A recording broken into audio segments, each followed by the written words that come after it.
Look at the money you can make. How much money can you get together, and how good a film can you make for that money? And I speak to a lot of people who they lose their creative vision because it wasn't affordable. Whereas you can change your creative vision. You can adapt, and you can, if there's some money, you can make something.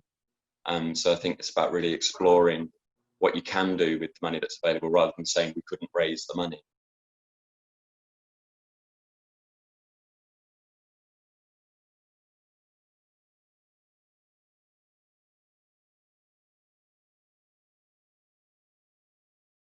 I'm Abigail, and I am the Animation Production Liaison Executive at Speed Skills. I'm going to hand over to our brilliant chair, Anna Lord, who is going to host this great panel, who are going to give you some really amazing insights into the world of line producers. So Anna, please, over to you.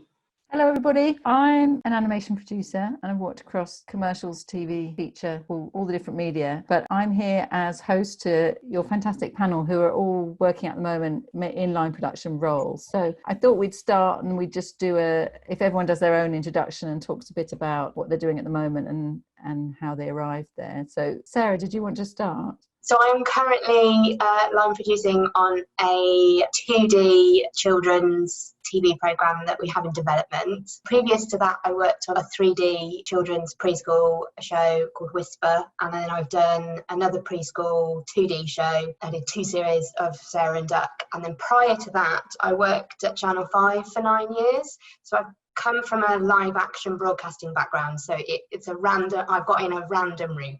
Then Adam? Similar to Sarah, actually started in live action in 2007, I think, and did a few years working on live action film sets, and got involved in a green screen shoot one day and thought really liked the look of animation. So I then saw a job going at Lucasfilms in 2010 and have been there ever since. Sort of worked my way up from being production assistant, and I'm now line producing. So we've got a feature in production currently, just in the early stages, storyboarding, and a couple of other projects in development. Brianne? I'm a bit different to the other guys because I work in visual effects, so I'm a visual effects line producer.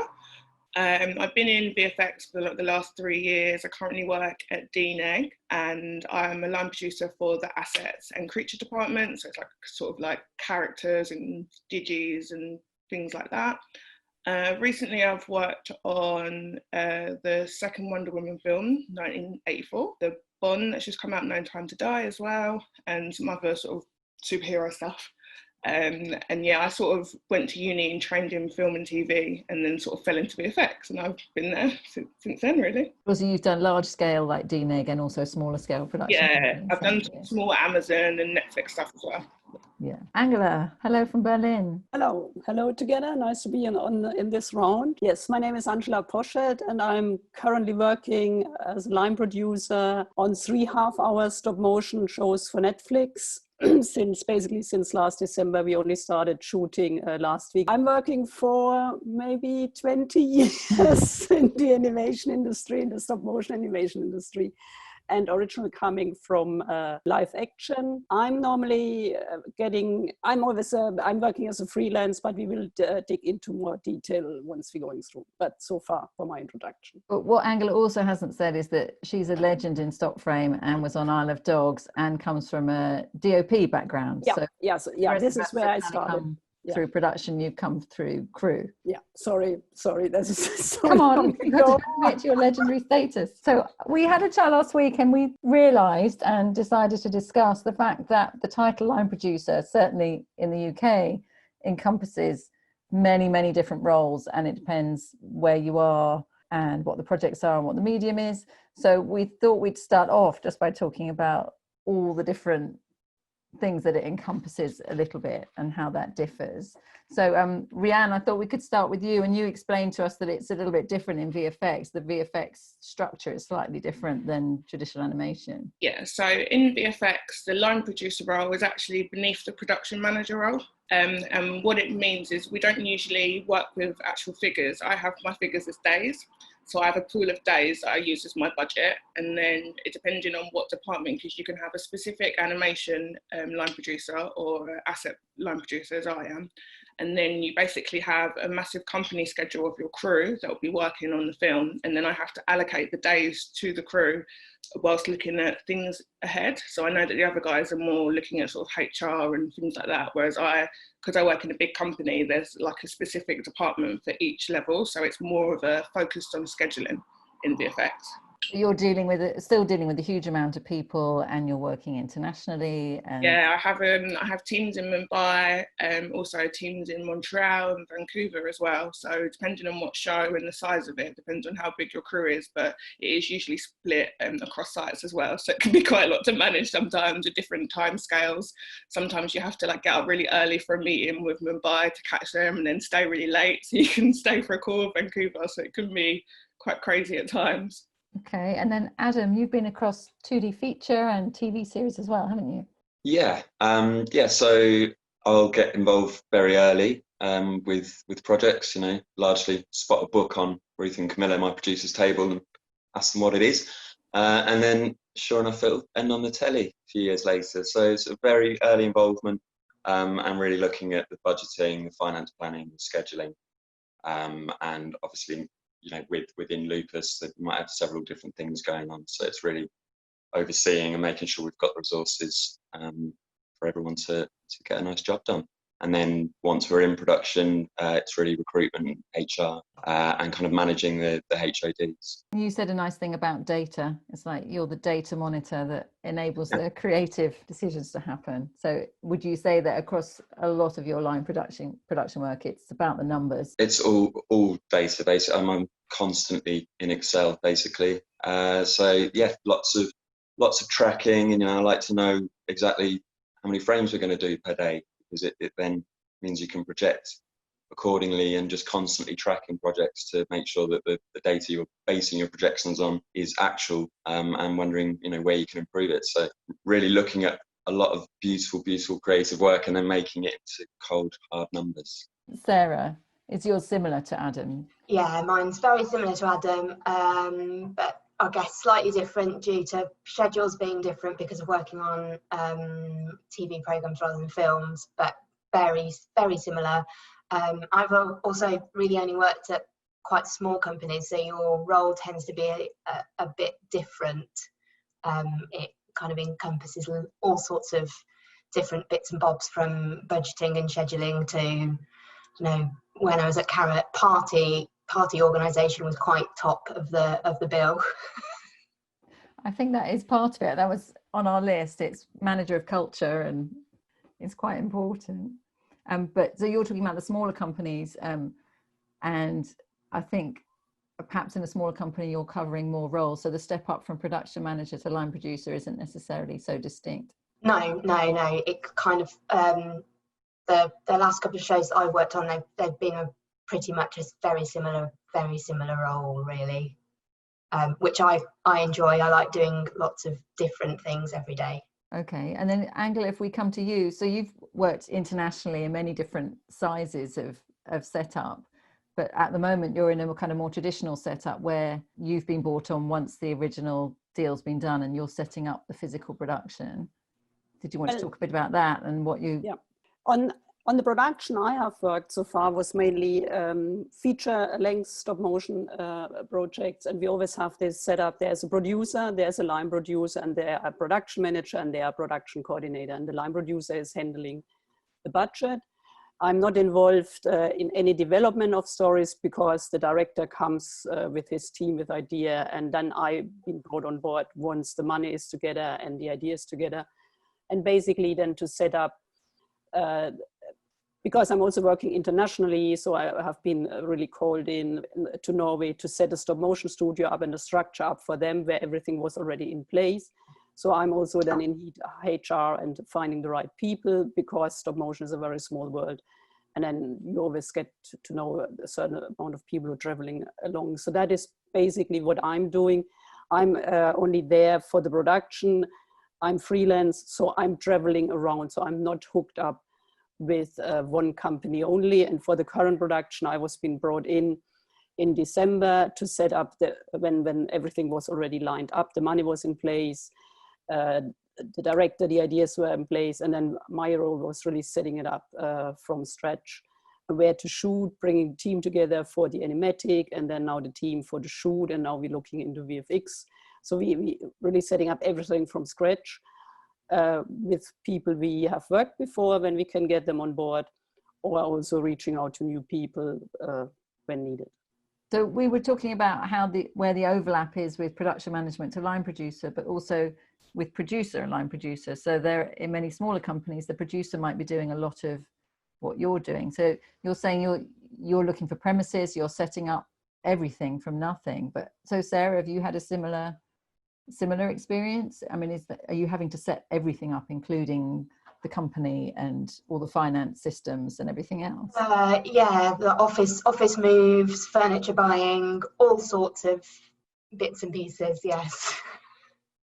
Okay, and Adams, it must be similar at Lupus, that you kind of become a head of production in a way. Precisely. I mean, I've spent a lot of time last week on the phone to builders because we had a bit of a flood, for instance, so it goes, and then you're straight back into a feature film budget. So it's very varied, yeah. And you have to kind of just get involved, really. Most of you aren't necessarily involved in front end, in development or, story and edit. But I mean, I've been on shows where you are involved in voice casting and those deals with talent.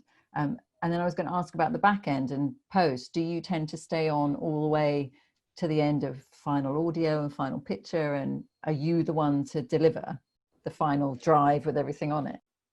Yeah, absolutely. I kind of single-handedly deal with all the post, really. So, and that, that goes from when you're first setting up deals. If you're bringing a distributor on, then, you're sort of looking at a spec and negotiating a spec as well, because, it all ties into the budget. So you're quite often looking at those things, knowing that you'll actually do the work in 3 years' time for a feature, for instance. So yeah, very, very involved in the pipeline, the workflow from, what dimensions we're going to animate at, because it all ties into the post at the end. So yeah, deeply involved between storyboard and post, because they all have to be very neatly lined up.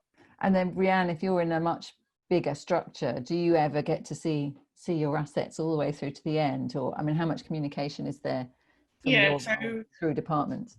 With VFX, you'll see it from the beginning of like a grayscale model to when it's comped into the shot, but that's where we end. So we wouldn't hear we hear some sounds on some shots, but most of the time it's no audio at all. And we wouldn't see the grade or anything like that. We would just see the end comp that comes from us. So it's quite specific in visual effects. If you're on the vendor side, then you just see the work that's done within the vendor. But if you're on client side, which is a bit different, then you would see all of the ADR and grade and everything to the end. So your relationship with the client is a bit more limited. It's very specific, and it depends who else is around you.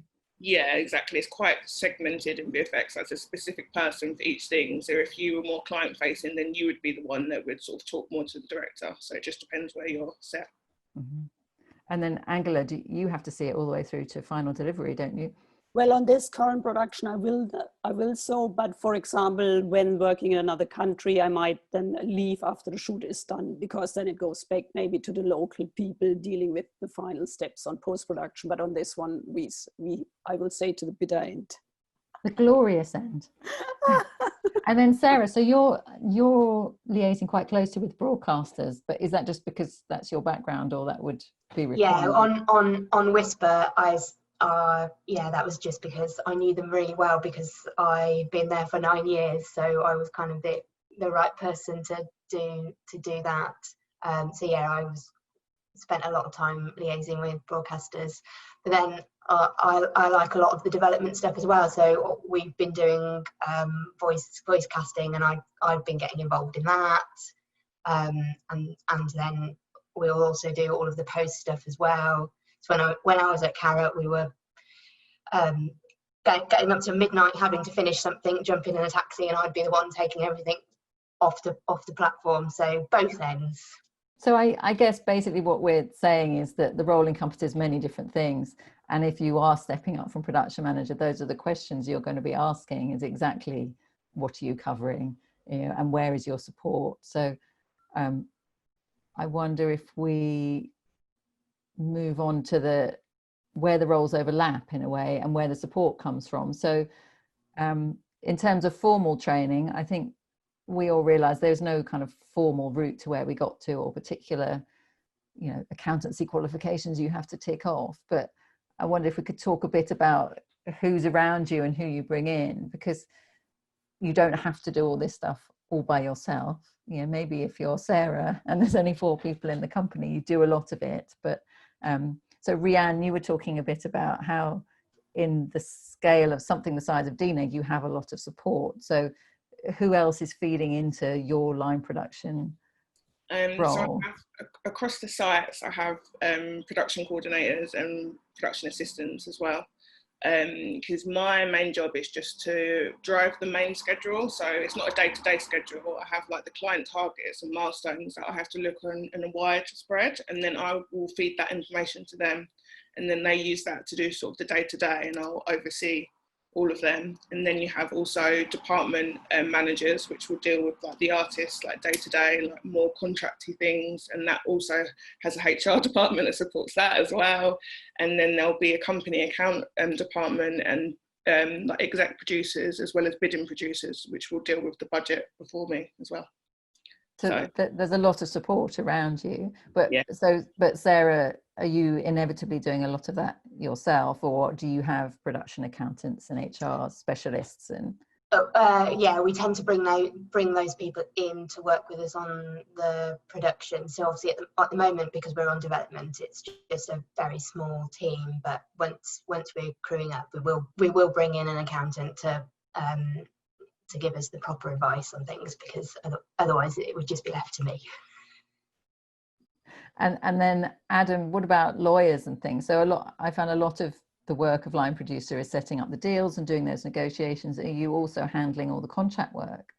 Yeah, and you know, looking into employment law, which is, you know, changing a lot at the moment, and we've got Brexit coming up as well, and you know, we work with a lot of Europeans and non-Europeans, and we're sort of waiting to find out how all that's going to work. So fingers sort of constantly on the pulse with looking into, you know, the way, and just knowing from my own, you know, what's the difference between a freelancer and a limited company, and you know, how can you actually employ people, and just being aware of all that, and making sure that the lawyers and the production accountants know my intentions in terms of how we want to contract somebody. I can then get a draft. You know, I'll often get lots of template contracts, knowing the 4 or 5 different categories we might have for people we're bringing in. So we'd have a lawyer will draft those contracts, which we can then, you know, amend with the changeable information. And then I report to a production accountant. So I sort of would tend to deal with, you know, a large chunk of the budget, which is essentially what goes on screen. And they'll be doing the cost management for, you know, voice. I don't tend to negotiate fees with voice artists, or you know, that's Recruitment, my producers sort of tend to do all that. And then legal fees will be more production accountant will be dealing with that, so I can request things but not necessarily have to deal with every single line in the budget. And then, you know, in terms of support below that, in terms of getting the actual film made, we've got, you know, amazing production manager Claire, who organises everybody's days. I'll tend to do the sort of the overview schedule, and similar to, as Rhiannon was saying, with a kind of allocation of days for work is what I might give to Claire, and you know, she'll work very closely with the heads of department to make sure everything's, you know, planned realistically, and that everybody's happy with what we're expecting people to do. And we all report to each other, really. You know, it's a very collective process. In terms of somebody stepping up, so as a production manager, you don't have to come in full, having passed an exam in UK employment law.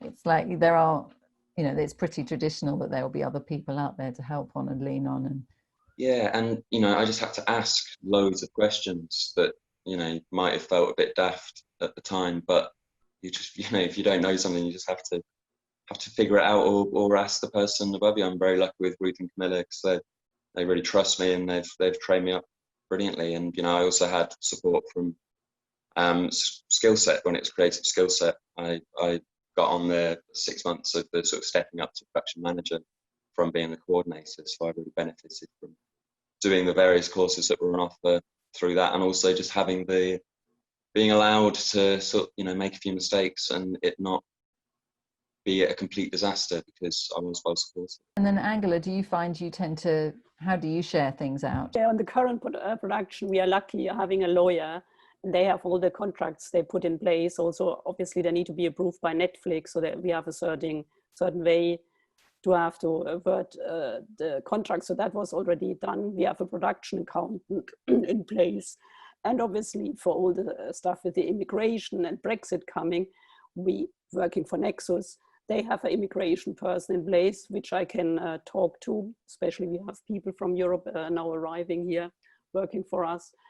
And then we have our production team. Anna Lord was overlooking the voice record and did all the voice recording management. And then I have a production manager and a production coordinator who overlooking the pre-production, animatic, and now overlooking VFX.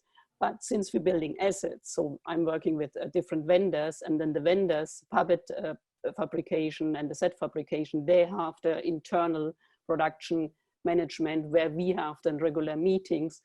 But obviously I have the master schedule done and inform them how we want to shoot this and when we need certain assets being delivered. And this is really following up on a weekly basis and getting weekly reports from the different vendor. And we have 1, 2, 3, 4 vendors on this production due to the time pressure we have. And then you need to spread it out between more people to get the assets done. So that is basically the extended crew, how I'm working on this. But for example, the recruitment, we had with Nexus helping us finding designer, finding a storyboard artist, because they have a vast database of creative people. So we had support from Nexus on this side. So we only, on the animator side, I have a good connection, so I could look into this, and all the crew who was on the studio floor pretty much also came through the company we shooting. So they have their network, but also the key people we brought on board. So it's a lot of people in the end working together in different things. So we probably total will be 40 people, still very small production, and this current production I'm working on. So I guess the message is you don't have to hold it all yourself. You just have to know what you don't know and how to ask for that support. And it's normal to have all those external because inputs. You cannot know everything. And especially for me, since I'm coming with my knowledge in stop motion on board, I might know not every detail country specific, especially how work hours, etc. is completely different in Norway as in France, as in UK, for example. I was going to ask about talent. So Angela, obviously a lot of your value is in your network and your address book. And as a line producer, I think, would all of you say that that's a critical part? It's who you're bringing with it. It's your taste. It's your ability to recruit at all levels. I mean, do you find that's a huge part of the job? Rianne, you have a big recruitment team behind you, but you're the one on the floor that gets a sense of where people's strengths are and how they work together. And so that must be what you bring to it and what you take to the next job, would you say? Definitely. I mean, even VFX is a small world, as is production as a whole. So when you're moving from company to company, you always have an idea of people in your head. If there's any time when we need to crew up anything, you always have someone, or someone might pull you onto a show. So it works sort of both ways. But then within the company on a day-to-day, you have a resource of crew across your department. So then you could, when you're working on a specific show, you might think, hey, I know, and we need that guy. So you can ask, can we have that guy? Can we swap this person? So having that knowledge and working with people and what you build up is very, very valuable, because it helps for like time management, which is usually the big issue, is how much time have we got to finish this show? So if you know that someone's a superstar at something, then it's good to have that knowledge. So yeah, I would agree. So artist management and support is actually a critical part. I mean, is that the same for you, Sarah?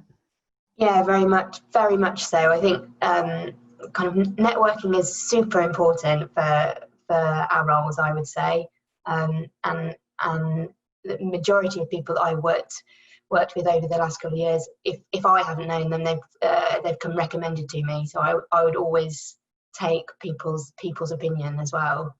And Adam, I mean, the same, the world of 2D and who's good and strong and still in 2D. Yeah, absolutely. And, I tend to, first and foremost, I'd go to, with the director, we talk about our heads of department, and we we get them in place, and then from there, I like them to give me a list essentially that will help them populate as needed. But I quite often like the people who are in charge of the creative teams to be leading that and to really feel like they have their team, which is quite, I think it's quite common really across 2D animation. Little gangs of people move around together and end up on the same jobs. I was going to ask if you feel like that's a problem. I mean, in terms of kind of inclusivity and equity and opening up to a broader scope of people, I found inevitably you go with recommendations, and that means you tend to hire the same kind of people and the same teams. So I've actually found it harder than I expected to open the doors to a broader group of people. So do you have to take a very active role in that recruitment, or as a line producer, do you just not have the bandwidth for that and it has to become a company issue? Or,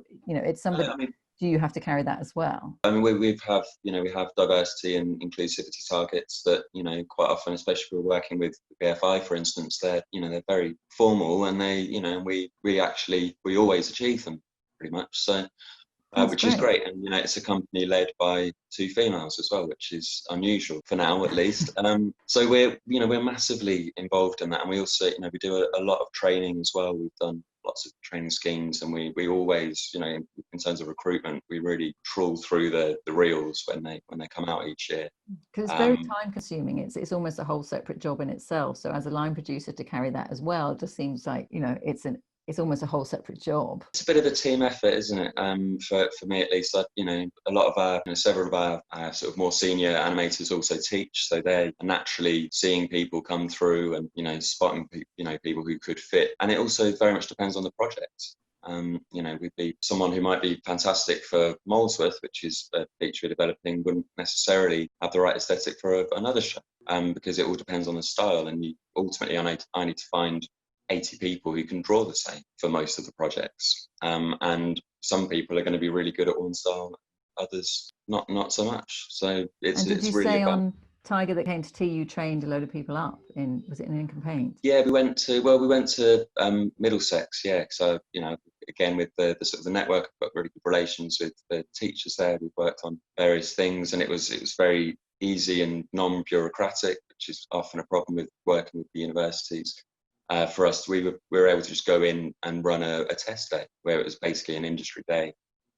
We went with, a scene that was needed to be coloured. We knew what our targets were, and we were basing people on both quality and speed. And we were quite upfront about it. And 21 people undertook it all together, and we offered 6 jobs out in the end. That's a job that in a bigger company like DNEG, for example, they've they're recruiters and people would be running all that, whereas in a smaller company you're doing all of that as well. And so, Angela, would you say it's an issue in stock frame, because again the work isn't that free flowing, so you do get a very tight knit community of people? How do people break into that? I do hear what you're saying, because obviously sometimes you stick with your same team because you know what you get, you can rely on them, and then you rather go with them. And then sometimes you only find a new artist when you maybe have the possibility as an assistant animator. I think animator is the best sample here, and bring them on board as assistant, and then you get to know them, and then you may bring them up as an animator. But I would probably be very hesitant to bring an unknown animator on board because they need to produce quota and we need to rely on them. They need to work in this environment. So for that reason, of course, we're trying to get at first certain people in, also for quality, because we know their quality as well, and some people are in high demand. But then we have assistants, for example, on Isle of Dogs, we had some good assistants, and now I brought them on this production because I'm like, great, that's a great thing for them to work on this production. So this is then how they make their way up. And I was always finding good people, animators, and I brought them really in contact with the right people, and they could go their way up. And this is very nice to see that developing. We did talk briefly about visas. So the importance of the title line producer.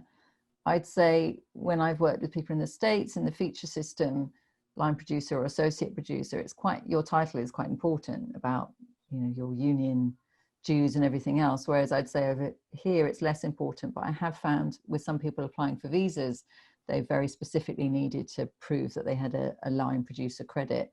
I mean, have you come across that? Has anyone kind of questioned, what your line producer job is and what you bring with it? Sarah? That has never come up before. No. It's quite nice to hear. There's part of it, it's not really happened for me either, really. I'll get the job done regardless what you call me. But I think it does matter quite often with European co-productions, in that, say if you're working with Luxembourg, for instance, and you need to be putting, you're getting funding based on creative points. So you need to be ensuring that your whole pipeline is allowing for enough varied job roles with, a certain degree of seniority in certain locations. So it's not so much a problem for the UK, but if you want to maximise your funding outside of Luxembourg, for instance, you're going to need some storyboarding, some character design, a bit of compositing. You kind of need to give a quota of work to help get funding. So I think titles can be very important in that regard. Abigail had a good question. It was like, what was your biggest challenge when you were stepping up? I mean, was it a very clear step up? Rianne, I mean, you were coming from a quite small company into a massive one. Yeah, I mean, one thing I forgot to say earlier is that when you are in a small company in VFX, then you end up doing everything. Because I did, at the beginning of my career, when I was actually still a coordinator, I was doing contracts and stuff like that, and sorting out visas, booking holidays. I think that's not uncommon in our industry. Yeah. So I think when you get into a bigger company, that's when you become more streamlined on a specific role. I think when I moved from, because in VFX obviously it's coordinator to line producer, I think the biggest change, I guess, or challenge was that you were very sort of schedule based, because before I had a schedule, but I was talking to the artists and sort of running around, things like that. But when you get into line producer, it's more of a desk job, because you are looking at everything on such a large scale. You have to sort of be glued to your screen. So that was quite a big change, and I learned a lot more about the scheduling tools that we used as well, a lot more in-depth calculations and things like that. So I think it was just sort of flipping things over from being more dealing with my team on one-to-one, whereas sort of taking a step back. So that was probably the change. Angela, have you found that too, that you're less, I mean, you're not on the floor at all now because you're in Berlin and they're in Manchester, but you less involved with the day-to-day level? Okay, the special situation we are in, I'm working since March from home. I would love to be on the studio floor to see really things on the floor and having a much better idea how things are going. And being remote feels not very good right now, but we make best out of it. And I'm looking currently really flying over, but depending on COVID. But I really like to be with the team on the floor and being really close to them to get a better sense. I was going to agree. I think to me, the biggest challenge stepping up is that distance you sometimes have from the crew, because it's so vital that you know how everybody's interacting and feeling and what they're talking about in the pub. And I've also found that on international productions, if you can't go to the pub and hear the gossip and what people talk about that's not production related, it's actually very hard to manage a crew if you can't talk beyond any of that. So actually that was one of the bigger challenges. I think that's what makes the situation at the moment quite tricky, is because we're just in one office and I can just pop my head up and check everybody's all right. Whereas obviously at the moment we're all scattered. My team's all scattered all over the country, and it's not as easy, although we have implemented afternoon tea breaks over Zoom so that everybody has a non-work related chat with a cup of tea. How about, are you doing something similar, Adam? We're having constant Zoom calls, we just sort of live on Zoom really. But I think one of the big challenges for me was, it's almost emotional as well, where you've been very matey and you've been on the floor for years and years and years working with these people, and you're always in the pub and then actually you become the person they might need to go and moan about in the pub. So actually, that's very important. You have to kind of remove yourself a bit. Totally, and just a subtle switch in the relationship, because if you're managing people and you're doing performance reviews of people, it's very hard to be their best mate, whilst also being kind of frank and honest and professional about things. So you might anticipate, no one's going to end up hating you, but there is a certain, for me at least, I kind of had to take a slight emotional step aside from being, and also you don't want to be the last one in the pub with a line producer. It's not a great look. Well, you're just too tired to go to the pub anymore. We had a question about scheduling. Are there any great scheduling tools, or is Excel still just as good? So Rianne, I mean, you're working on that vast scale. What do you like best? So I use Shotgun, as my main tool, but I always use a bit of Excel as well. I don't think I could ever let go of Excel. But Shotgun's good because obviously you can mold it to your show, you can mold it to your department. It's very interchangeable, so you can make it work for you. And it's good for visuals as well because you can get every shot in front of you. Angela, your tracking systems involve entire porter cabins and boards full of drawings. Do you still do that? Yeah, very old school. And we thought only we doing that, but I figured that Leica was doing it. I think they now changed the Shotgun, but I found it always very good having it on a board. And we have daily meetings in front of the board with the crew, and you have the best overview you can do on a stop motion project. It might be different in CGI. I'm so old that in 2D we used to have route sheets on the wall and we coloured them in with a pencil. You know, I love it. It's so much better than digital. I think a big visual route sheet can also, it does help to visualize the panic. If you're halfway through but only a quarter of your board's coloured in, then at least everybody knows where you are. Whereas if it's hidden in Excel, you can quite often just internalize that panic, and it's much better to share it with the right people, and for everybody to be aware that the wheels are in motion to improve it. Panic management tool is a pencil. Yeah, genuinely. And I think for me, I'll do everything in Excel, but then our director will, say for the Tiger Came to See, Robin wanted a big sheet with every single shot, and he went through colouring it in tiger stripes as and when we finished. So we had a big stripy tiger thing that was full and finished, and it was quite lovely. But then the animation director himself got a print out of all of the frames from the storyboard, all sequentially. We had 4 different colour pens for layout, animation, assist, artwork, and then black it out when it's comped. So, and he just sort of went through, so you can slowly build up. They're visual people and they like to see it. And it's not so easy to accidentally delete something either. Another question: is there such a thing as a part-time line producer? No, you never get to let it go. You might have several projects though, which end up with you having a part-time allocation of time for each. Yeah, and I guess in all seriousness, it just depends how your crews, maybe you balance things differently with your production manager or your producer, or maybe you're full on at the beginning and then you're less as things are rolling in the middle. I'm not sure. I've never had to do it. Is anyone else? No. So sorry about that. You could be the first. I've only worked on more than one show, but never just had like a part-time line producing job. Try it, Melissa. Be the first. Right. Question from Maria. I'm just getting into stop motion as a producer. It's how difficult is it to get a project made? I'm head of production and coordinator too. I think most of us have been on shows where we're everything, including the receptionist and the runner. And I've had to clean toilets as well. But I think getting it made is a different question, isn't it? I mean, getting it financed. But if there's not very many of you, I think you split it however is sensible. But Angela, in stock frame, is there if you have a small crew or a low budget, are there different kind of structures that you have? Well, the thing is, when you're too small, and for example, when you do a short film and you only work with one animator, you still need a DOP, and a DOP costs you the money it costs, and a DOP could look also after 5 to 6 animators. And this is where you need to think it through, what kind of production you want to do. But I think the question was more about how to finance this, and this is the other big question.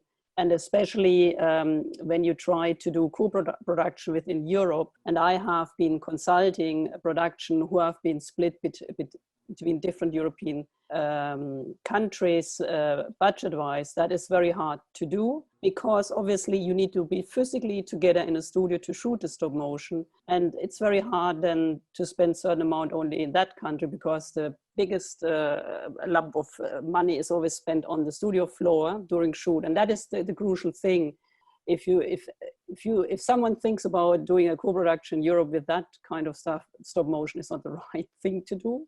Sometimes people manage, but it's very, very hard to split up the cost accordingly, how you've been funded from different countries. But also in terms of setting up a pop-up. So My Life as a Courgette set up in Lyon, didn't they, like in a garage somewhere? But that was very particular. But I don't know many other people that have just set up from nothing. I have done setups on stop motion studios, and I don't want to do this anymore because you always start from scratch.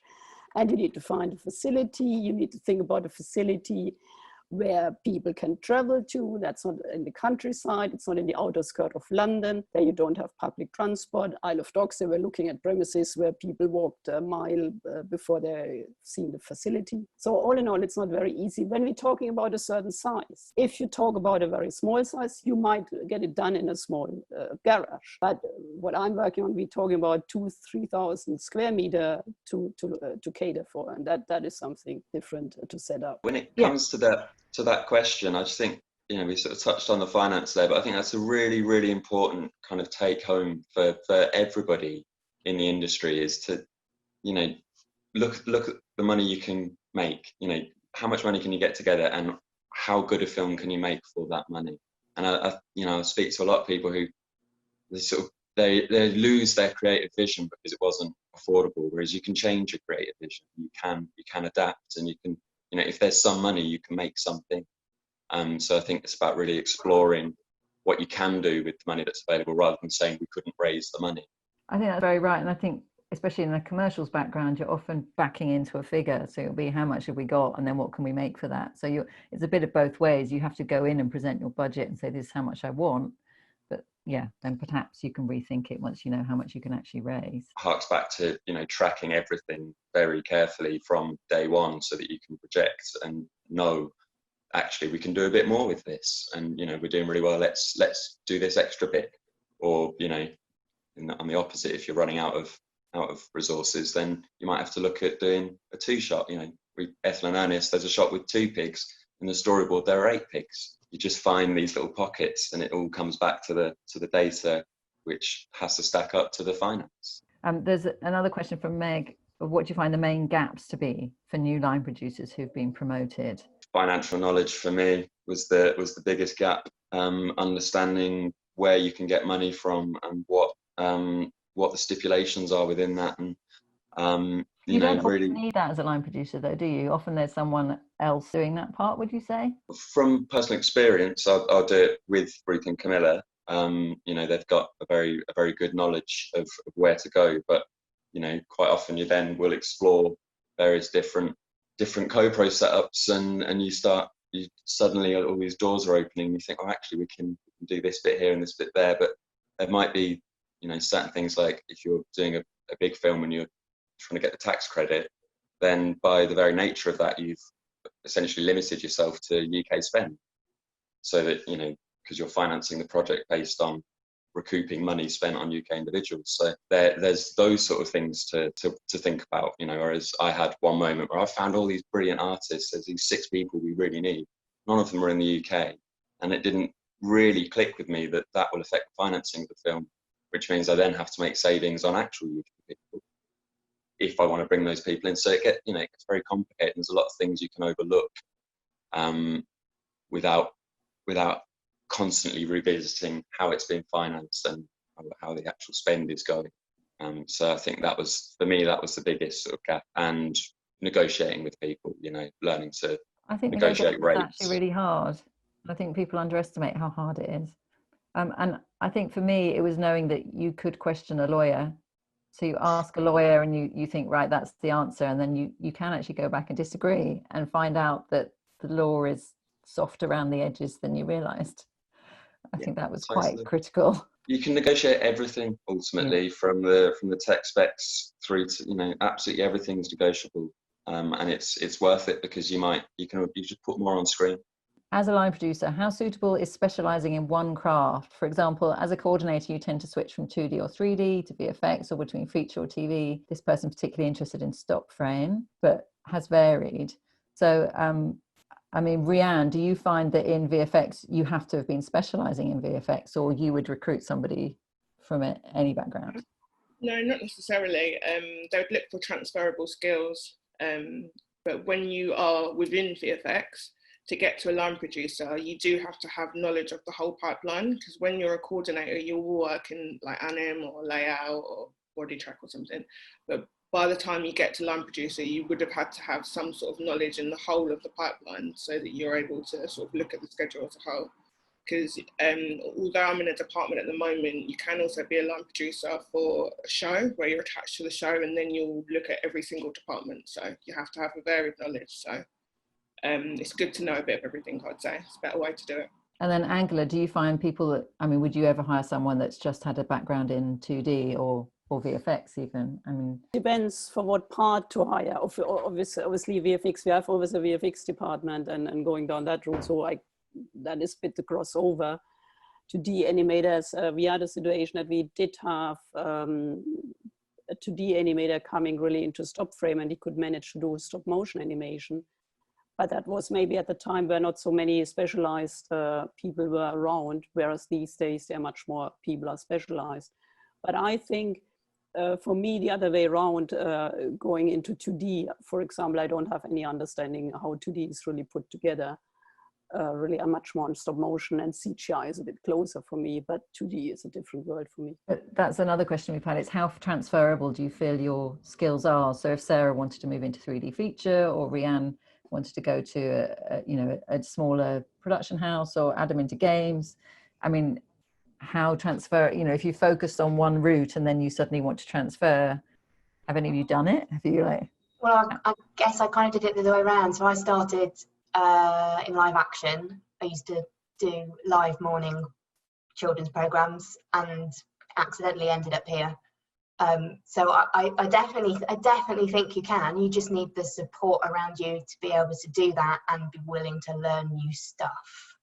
Yeah, I think it depends on the project and the people you're working with. It depends on who you are. When I started at Karrot, I hadn't done animation before, and the assistant line producer that I was working with is absolutely amazing, and she basically taught me everything. So it completely depends on your support and who you're working with on the project, I think. I agree. We've got another question. Any ideas for managing partly remote and partly in studio teams? And this person's saying it's fine if it's everyone remote or everyone in the studio, but when you've got two different streams of communication, there can be lost communication. And I'd say that's actually very similar to working with a service company. It's very easy to lose communication between who you're outsourcing to, even if they're people you've worked with very, very closely on other projects.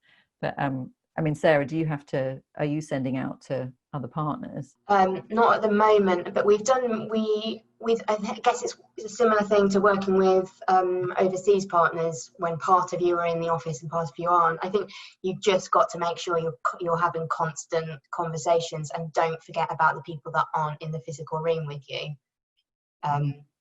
Yeah, that's a good point. And Rianne, that's your speciality. So I mean, how are you building relationships with your team in Mumbai when you're never physically with them?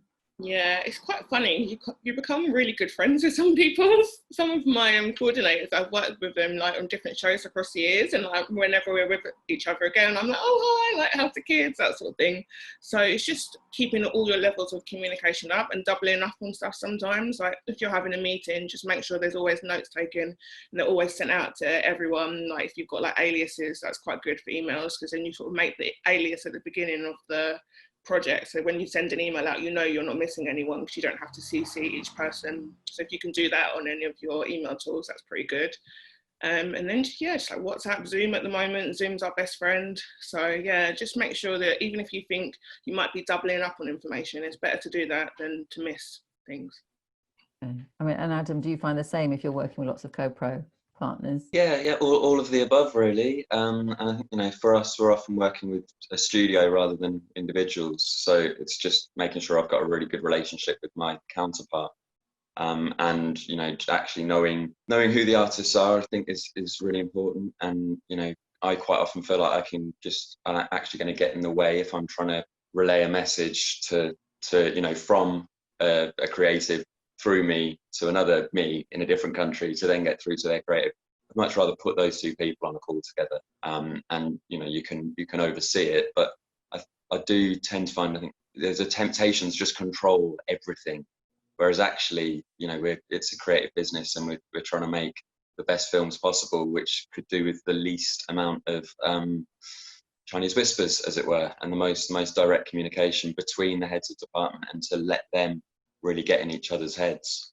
And So that's and then a really important tip, isn't it? It's like you're not going to be able to monitor every email or everything that happens. So it's about devolving control out and letting communications happen without you. Absolutely.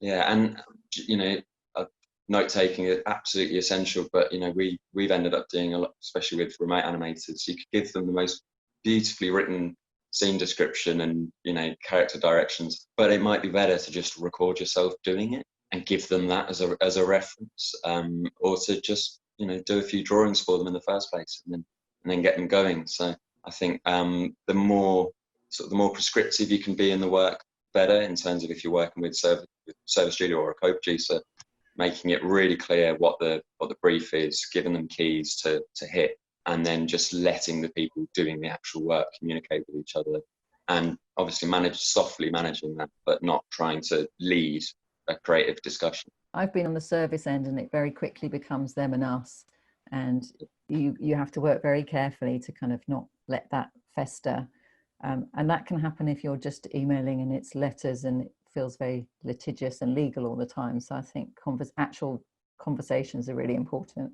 And I think with working with overseas clients as well, because quite a lot of it is mistranslated, or you can get the totally wrong end of the stick and read an email tone wrong.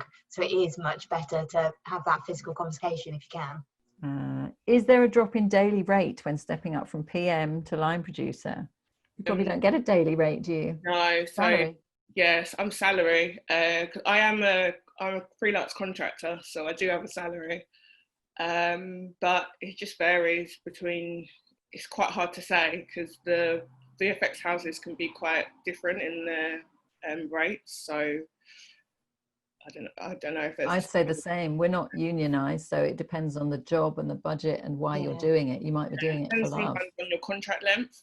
I found that if you're being hired for a short contract, you can tend to get a higher salary because they're having you for a small amount of time. Or if there's a massive project on, because in VFX, everyone knows when the massive projects are going on, because all the houses recruit massively. So if that's happening, then you can try and get a higher rate as well, but there isn't a standardized one at all.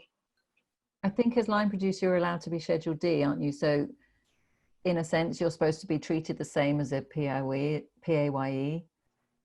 but be aware of how holiday works with that and pension works with that and what you can claim and what you can't. It's not as straightforward as it used to be. I think it depends on the project as well, and where it's going to end up, and ultimately how much you love it. And is it going to be a nice job? Is it going to be a stressful job? And the rate rolls into all of that. So for us, for Lupus, we're doing really nice drawings that people kind of want to do. We're really pushing animation, so I think you're going to learn a lot working on these sort of challenging 2D shots with animated cameras and backgrounds of everything moving all the time. So it's quite challenging work.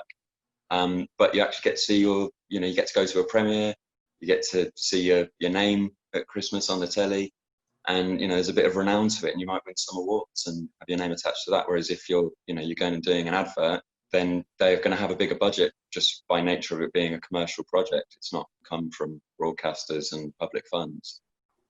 So you kind of have to pick your battles, really. And I know a lot of our people will kind of line the pockets to some degree on some commercials, get nice, good rates. Because they're not always so consistent, and you might have a rate for that commercial rather than a daily rate. How do you know what to charge? I think it's a really good question. And I think online there's a lot of debate about how transparent we should be about what we're all being paid. And I guess in LA, if you're unionized, it's easier to get that information, whereas over here it's never been that clear, and possibly open to some abuse because of that. So really, I think it's about your network and who you can ask, and what did you get paid on that job, and what should I be charging on this one? And I think it's a bit Wild West out there, to be honest. Even when you're making your budget and you're deciding what to pay your artists and stuff, there are pretty standard rates, but in theory, a lot of them are negotiable. I mean, Sarah, have you found that? Is it much more standardized in TV these days? I mean, are there, will the BBC or Channel 5 come to you and say, well, these are the rates we pay?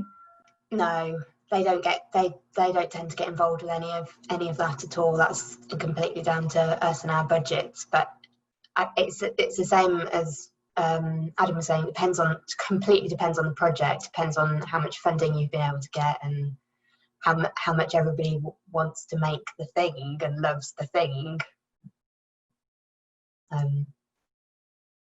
I think you'll find if you're working in the US, you'll get paid very, very well for doing a line producer's job, but you've also got to factor in health insurance and they everything. don't have very good holidays either, do they? No, they have terrible holidays, but there is a massive, massive difference. So if you are hiring anyone from the States, you have to be very, very aware of that. You know, you might be paying your storyboard artist 3 times more than you're paying the director. So, you know, you have to be aware that the US market is very different, and then Canadian market is probably closer to our own. But, you know, and I don't know about Asia, or, you know, and Europe changes all the time. So yeah, research, I guess, is the answer at the moment. Do you think animation commercials is enough good experience to eventually move into feature or series? Do you think that it would involve a demotion of sorts, as the credits are just not important enough? I think skills you learn in commercials can be really, really useful for longer running things. You know, a lot of the commercials can be quite short, and you know, long days where you've got to have incredible sort of stamina and patience if you're dealing with a tricky client. Whereas commercials make you very nimble, and you're very good. You have to think on your feet, and you have to work quickly. So, but it's just, you're not necessarily going to have the vision of having worked on something longer form and knowing how bad it can be, or how badly you can mess up. So I would say you'd probably need experience on at least one long form show before you step up to the level of line producer, but I don't see why you couldn't go in at coordinator level. Any advice on how to move from a smaller studio to a larger studio? Would you have to, similar question, would you need to step back down to an assistant level? I mean, Rianne, what do you think? I mean, you came in from smaller. No, in VFX, it's literally your skill set. Like, sometimes you could come in from, I don't know, like a coordinator or something, and if you've shown the skills that you could sort of take on the line producer role, then that would be fine. So it's more about what you've experienced, because when I moved first from my small company to my large company, I'd worked on a show that was way too big for the company, and so I learned a lot. It was really hard, and I think when I went to my next interview, when I worked on The Lion King, they saw that. So the role that I got was probably a higher role because of that experience. So it can work in both ways, I think.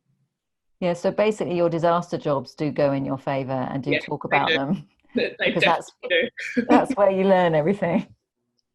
Should we take a couple more? There's one about why is there no union?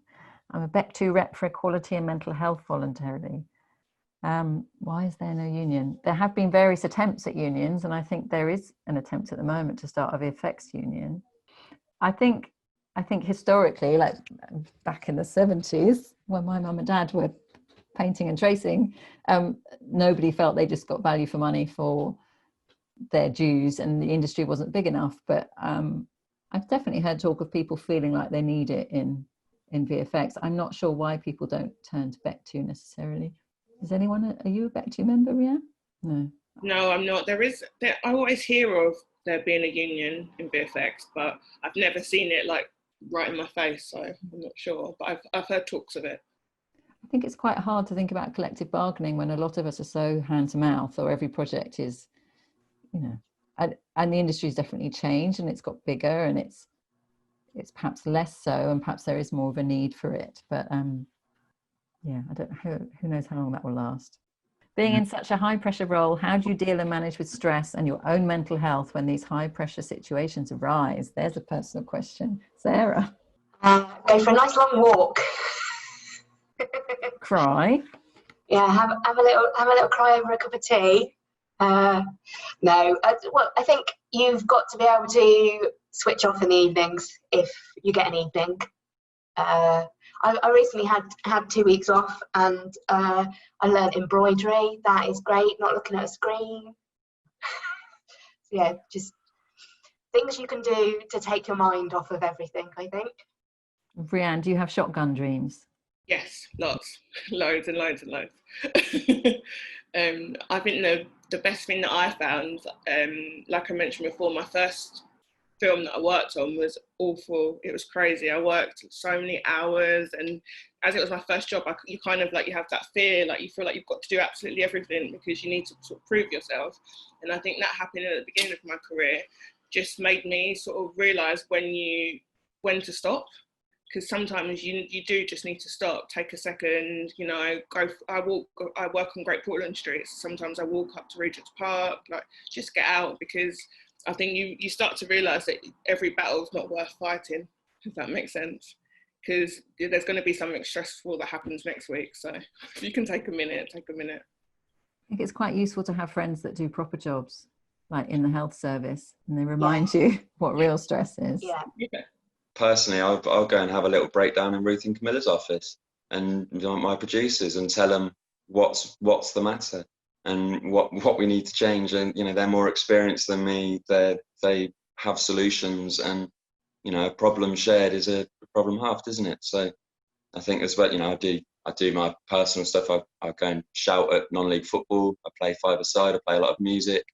You know, so if you can slot those things in, if you get some time off, then great. But, you know, if you don't really have that time, then you need to address that problem. And I'd want anyone on our crew to come to somebody they trust within the crew, you know, who they can also talk to. And I think sharing the problem, and that's the quickest way to a solution for me, is this is why I feel like this. How can we possibly stop it? And, you know, trusting the people who employ you, because, you know, I'm sure all of us here are employees. And not the studio owners. I'd also say having your network outside the production. So you might not find those allies on a particular production, but if you can keep them outside, and, you know, they become your friends and your mentors. So this morning I had a Zoom with somebody that used to be my boss at Passion Pictures, and another producer who's and so with them I can share production issues or questions in a safe space, and you can slag people off and talk about who you're really angry about without actually damaging your show. So I'd say, you know, we keep saying network is key, and you might not be a networky person, or you might be a more numbers-based person, but I do think having some allies outside your production is critical. You know, remembering, which is I think often said, is that you know, we're not saving lives, we're not running into burning buildings, or, you know, we're making cartoons largely. It should be fun, it should be enjoyable, and it's actually probably not worth losing your mental health over, ultimately. I think that sounds like a great place to wrap it up. Thanks for addressing that question. It's a really key one, especially right now. So thank you all so much. You dealt with so many topics. So thanks so much, everyone, and have a good evening. Very welcome. Bye-bye. Bye.